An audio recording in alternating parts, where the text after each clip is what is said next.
sempre tuve unha casa moi aberta, non? Era unha casa onde se falaba todo na hora de comer, hora de cenar. Era unha familia moi democrática, digamos, non? A esos niveles, non?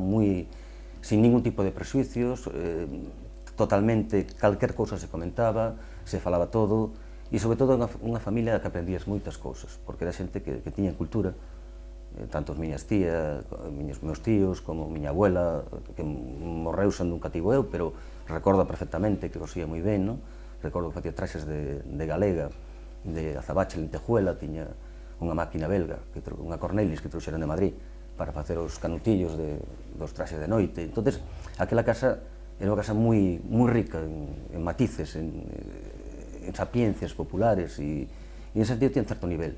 Meu tío falaba inglés, meu tío Paco, fora comisario político en guerra, era pintor, sobre todo dedicábase a facer rótulos de letras e a pintar casas, neste caso de rodillo e brocha gorda, porque tampouco os anos 60 tampouco son os anos do desarrollismo, pero ainda chegaba moito a nivel económico, non había esa potencia que houve despois, non? Incluso na venta de cuadros vendeu poucos cuadros. A desgracia que tuve eu non ter algún máis del, non? Pero xa digo, era unha casa na que vías un pouco de todo. De feito, eu, de crío, a miña afición era ser pintor. Recordo a primeira caixa de acuarelas que me regalaron, con el apenas pintei, porque xa digo, morreu moi rápido, pero despois fui con Ramón Barro, que era irmão de José Barro, de Barro Chavín, unha persona que era o director de Correos en Viveiro, unha persona moi culta, unha gran persona, un verdadeiro ecoloxista, diríamos hoxe, unha persona que lle gustaba ir ao campo, ca natureza, pintar sempre en directo, e dicir, coller os colores, despois merendabas con ele, era unha gozada ir con ele realmente, non? Aunque tuvemos a desgracia que o collimos tarde, tanto eu como unha neta del, Sole, pois collímolo moi tarde porque xa era moi maior e xa había moi pouco, xa tiña unha miopía moi avanzada e xa non entramos no retrato, pero moi pouco. Pero paisaxísticamente así. O que pasaba é que é unha persona que aprendías moi ben a ver con el.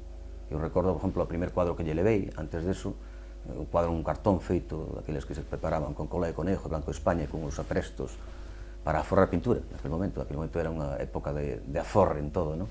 E, por exemplo, se había un dominio de verdes ou de azuis, dabas unha pigmentación dese color para aforrar, non? E recordo que era algo máxico, non? Porque don Ramón, máis que nada, estuvo en Bellas Artes, en San Fernando, e realmente era unha persona que, sobre todo, te enseñaba a ver.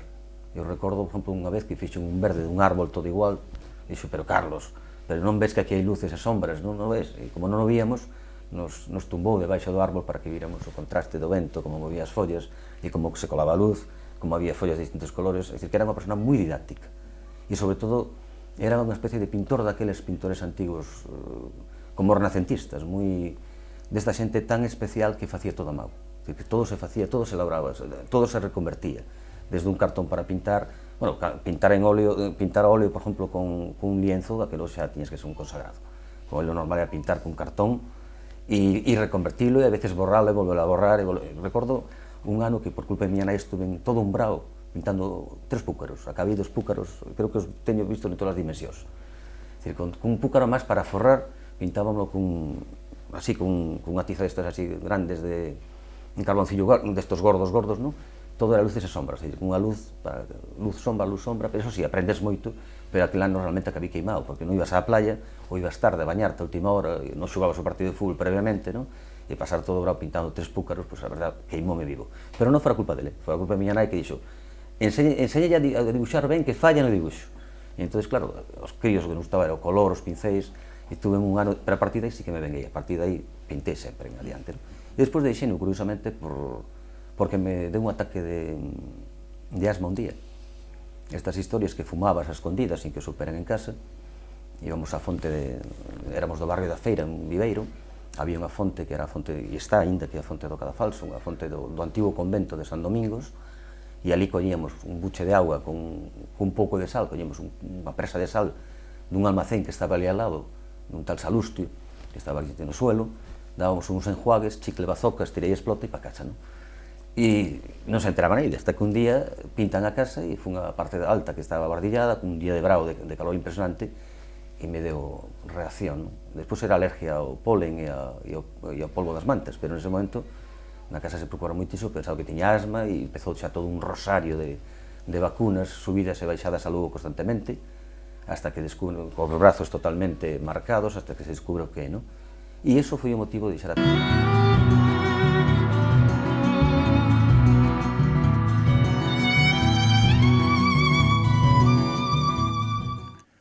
Mi padre era médico y en casa se recibía muchísima publicidad de medicamentos con esas imágenes de biología, de microscopio.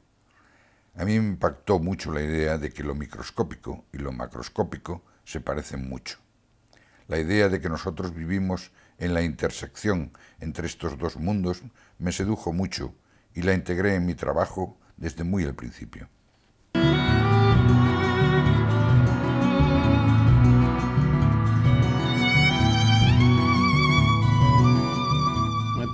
Éramos una familia de 5 personas hasta que mi padre murió, pero en aquel entonces no se podía uno pretender, si no era propietario uno, de tener unos estudios superiores, porque era casi imposible, y entonces había que empezar a trabajar desde muy temprana edad.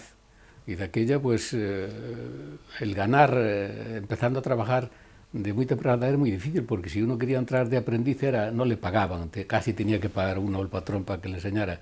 Entonces yo recuerdo empezar a trabajar desde los 10 años, eso sí. Pero era una pequeña contribución que se hacía al mantenimiento de la casa, aunque de aquellas las necesidades eran solamente las alimentarias. Pues no tenía otro gasto, afortunadamente, no se había creado la sociedad de consumo donde les saturan ahora de todas las cosas que no necesita para vivir. Pero bueno, para ellas se hipoteca y se complica uno la vida. Pero de aquella teníamos, en mi casa recuerdo, una pequeña galena, donde escuchábamos alguna vez la radio, ¿no? Pero se acabó y no había más nada. Y dentro de esa estrechez, pues uno era feliz, no conocía otra cosa. Pues, aunque parece un contrasentido, fue cuando hice el servicio militar en la Marina. Afortunadamente, pues me tocó hacer el servicio militar obligatorio, que eran 2 años por la Marina y creo que 18 en la de tierra. Y en la Marina pues fui cartero, y los carteros en aquel entonces, no sé si ahora sigue todavía, pues eran los que vendíamos a los marineros los sellos, los cordones para los zapatos, el betún, la crema de afeitar, las hojillas de afeitar. Y en la compra y en la venta de esos utensilios pues yo tenía una utilidad, evidentemente. No era tan pariente, era el hijo de Carrero Blanco, que en aquel entonces estaba de guardia marinas en el Juan Sebastián Elcano. Y evidentemente en aquel entonces Carrero Blanco pues pesaba muchísimo y el hijo pues no escapaba de una influencia. Pero yo, aunque mucha gente, casi la mayoría, hablan del servicio militar obligatorio como una tortura, yo para mí fue una bendición porque entré casi niño y salí hombre. Y las enseñanzas que recibí allí me sirvieron de mucho a lo largo de mi vida. Pero este guardia marina, pues un día yo estaba en la cubierta del barco, me mandó a formar, yo le dije que era el cartero del barco y con una palabra muy suave me dijo, ¿te formas ahí o te pego una patada en tus partes? Así mismo. Y yo me formé. Y después terminaron las maniobras y el comandante del buque se extrañó que no le llevara la correspondencia y cuando me preguntó por qué, le dije porque el guardia marina Carrero Blanco me mandó a formar.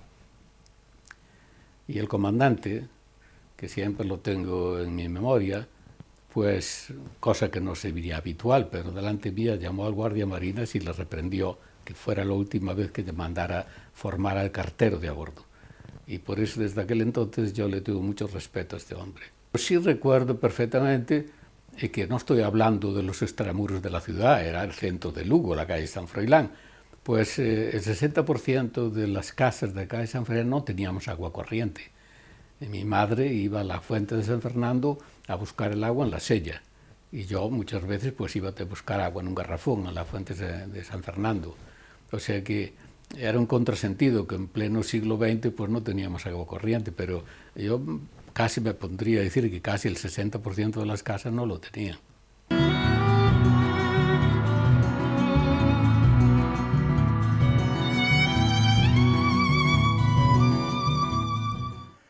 Deambulo por las calles, circulo por el malecón, entro en los comercios, contemplo la estatua de don Nicomedes Pastor, Pastor es nombre y no apellido del gran poeta. Me siento en un café, compro La Vanguardia en un kiosco de periódicos, charlo con el médico Meirás y el transeúnte desconocido y el marinero que apareja su barca y el comerciante de tejidos y el vago que da vueltas a la plaza y el médico y el camarero a los que interrogo sobre el tren que ha de rodar hasta Vegadeo, aseguran que el acontecimiento será trascendental para la ciudad.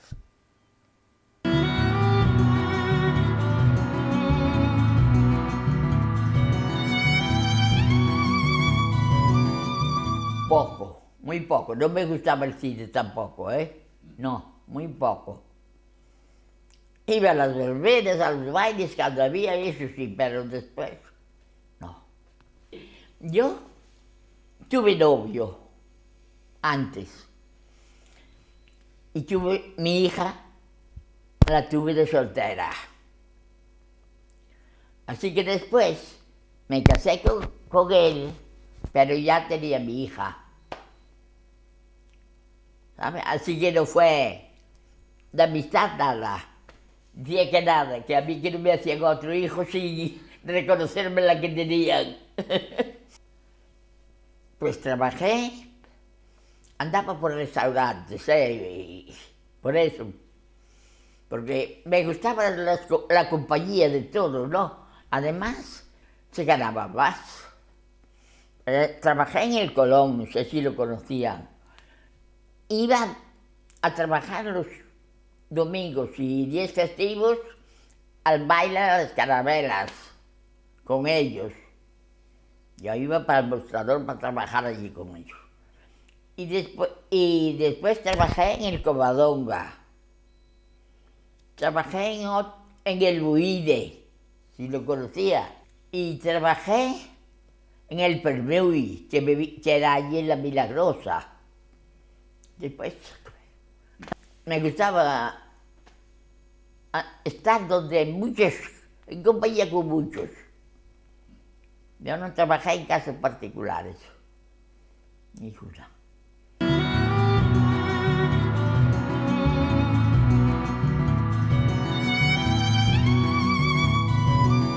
En Lugo vivíamos con mis tíos, que vivieron, según me dijeron, eso yo no recuerdo, muy poco tiempo en la calle Quiroga Ballesteros, pero en cuanto se estaba terminando la Casa de Roca en la Plaza de España, que era entonces la Plaza Mayor, la Plaza de España, ya se fueron a vivir allí en el cuarto piso, es donde yo más recuerdo.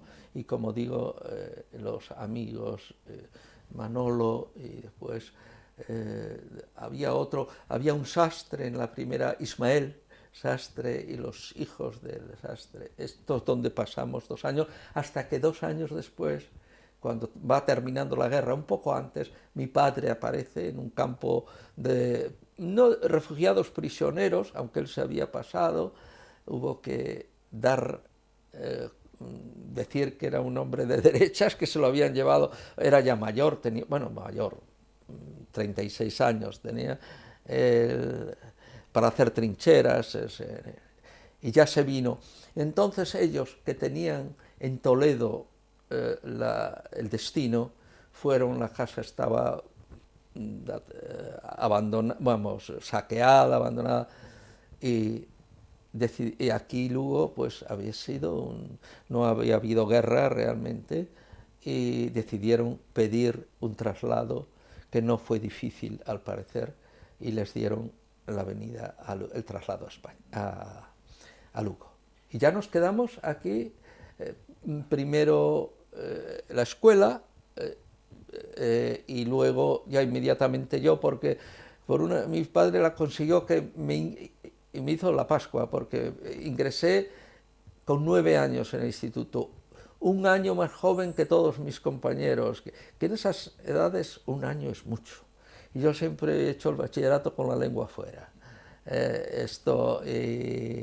En fin, los 7 años de bachillerato en el viejo instituto de la calle San Marcos, que dejaron en mí al menos una impresión imborrable. Todo lo que sé lo aprendí en aquel instituto.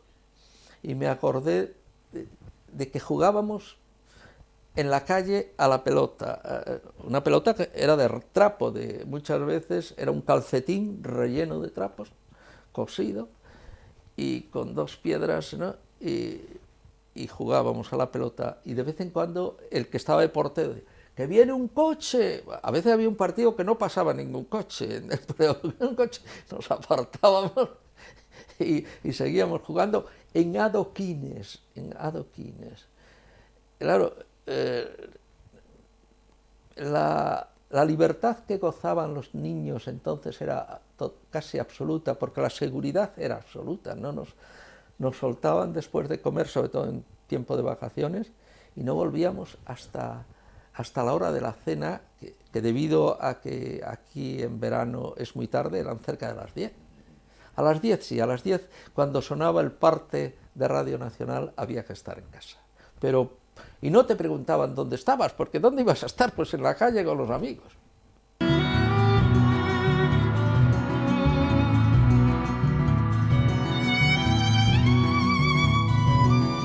Teníamos un libro de historia, pero no recuerdo la de aritmética, sí que era el Ezequiel Solana. Eso sí lo recuerdo. De los otros, oiga, mire, yo recuerdo que me sabía de carretilla la lista de los riesgos, que no la sé hoy. O sea que teníamos un nivel bueno. Claro, había castigos, oye, recuerdo la varita de Belaira, que nos sacudían los dedos o las orejas. Era pizarrines, con la pizarra, el encerado de lona con la tiza, con el carrión y nada más. Había el abaco. Recuerdo que había un abaco y empezamos, pero poco, ya caía nada, que apenas nada lo hemos manejado, pero sí lo recuerdo. Bueno, de aquella, el billardo era de los juegos que más había.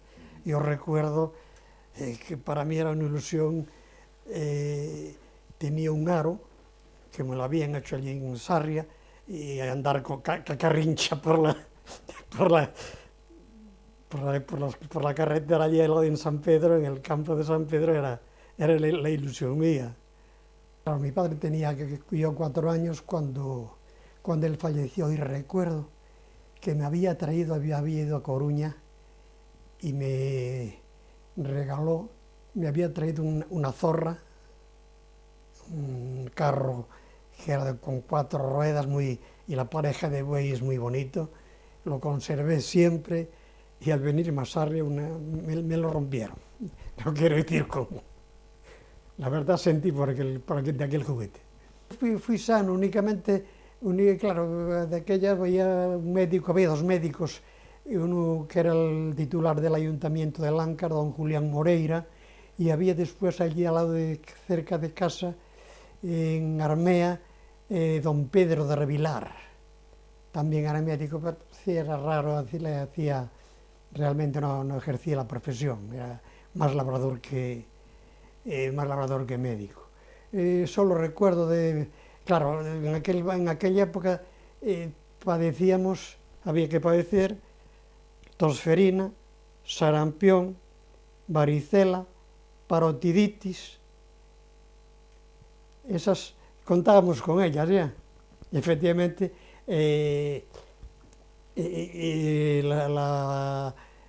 la parotiditis me la contagié aquí en Lugo. Recuerdo como en segundo o tercero, me parece. Tiene la parotiditis Pedro Álvarez Expósito, y a los 3 días marché de vacaciones y con parotiditis yo también. La tosferina fue muy suave, el sarampión fue suave y la varicela fue suave también, no me causaron mayor trastorno.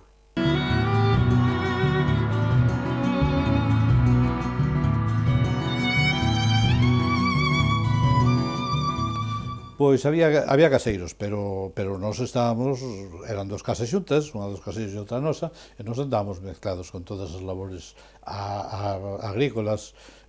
Cando chegaba a malla era unha festa, que ningún pequeno se perdía, incluso había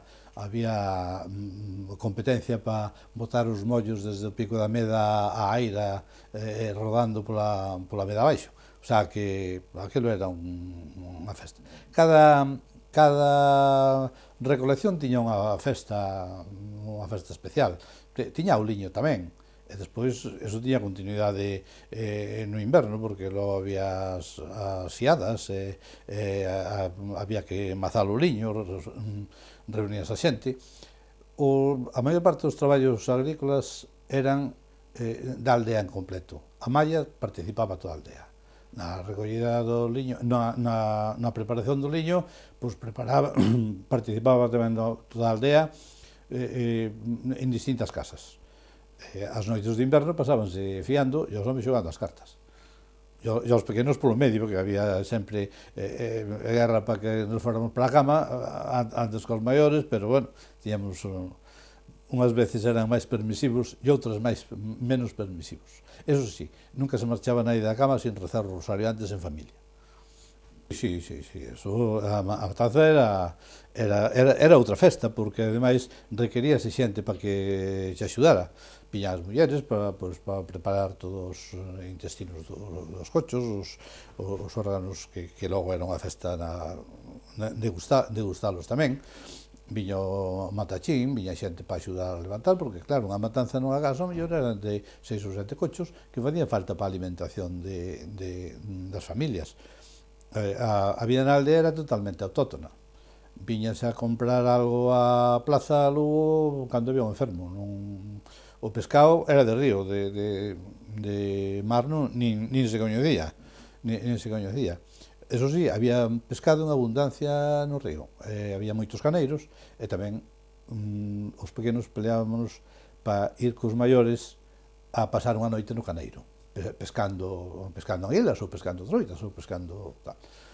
Unha estampa así que teño de pequeno, das primeiras estampas que recordo, é de ver entrar a meu avó con un salmón colgado ao ombro, tal, que lle chegaba máis abaixo de cintura o salmón. Aquela estampa quedoume grabada sempre. Eso foi antes, claro, da construción dos saltos de auga, do de Peares, que foi o primeiro, me parece, o de Peares e os outros despois. Entón, o salmón desapareceu por completo na vida da aldea, que era unha riqueza grande. Os caneiros pagábanse a moi bon precio, e cando chegaba a época de recoller de pescar as anguilas, pois ao mellor os propietarios dos caneiros viñan a Lugo a vendelas con un saco de 50 kilos de anguilas. E así eran moitos durante todas as riadas. Cando empezaba a enlodar o río, empezábase a armar no caneiro para pescar as anguilas. E deixábase de armar as anguilas cando viña unha crecida que pasaba por encima do caneiro, e ainda que despois baixaran as augas, xa non baixaban máis anguilas, xa habían baixado todas. Despois había outras épocas, pescábanse tamén, logo viña a época do salmón, e tamén deixábase a rede armada pola noite, ibase a buscar pola mañá, se había un salmón ou un par de salmóns, pois era unha festa na casa, non? Mais adiante viña a pesca das panchas e despois dos peixes. No mes de maio era unha abundancia tamén. Eu teño visto tinas grandes de zinc cheas de peixes na cociña da miña casa. E así era a vida da aldea. Claro, todo eso desapareceu cando se fixeron os saltos de auga, que parecía un mal menor, pero non era un mal menor. Había, me parece que, 6 caneiros no término da aldea, que deron a riqueza grande a que existía. A pesca non se daba consumido. Cando chegaban as riadas, as anguilas non se daban consumidas. Se che caían na casa 50 kilos de anguilas, a ver que facías con elas. Non había neveras, como hai hoxe, pois tiñas que desfacerte delas. Unhas para regalos, outras para pagar servicios. Moitas veces pois os paisanos pagaban os servicios de abogado con anguilas ou con troitas ou con un salmón se o servicio que habían feito era grande. Resolvía moitas cousas. Outro tanto pasaba como a caza, en menos cantidad, pero había moita caza no Monte do Ombreiro.